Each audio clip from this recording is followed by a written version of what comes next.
Mitt Romney is refusing to mention George W. Bush's name, even after George W. Bush basically endorsed Mitt Romney. Bush blurted out, "I'm for Mitt Romney," as elevator doors were closing on him in an elevator in Washington, D.C.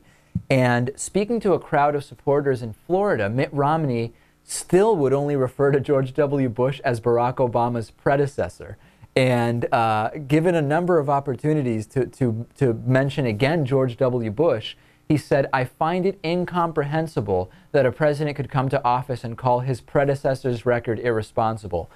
There's something here where it really doesn't seem like Mitt Romney wants to mention the name George W. Bush. And even further, Romney spokeswoman Andrea Saul was asked to make a statement about the George W. Bush endorsement. Even in the statement about the George W. Bush endorsement, she still didn't say George W. Bush. She says she welcomes the endorsement without saying of George W. Bush, of President Bush.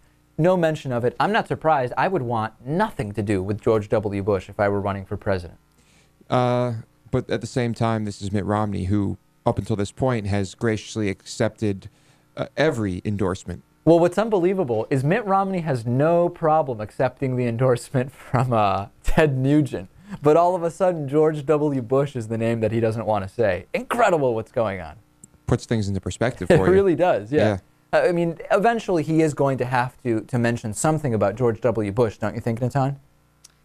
If the audience who's listening to him at any particular moment wants him to say something positive about George Bush, he will.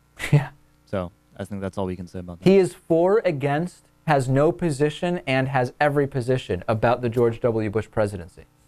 It's great. Right. You can't lose with that strategy. The standard Mitt Romney platform on any topic. Exactly. Yeah. George W. Bush.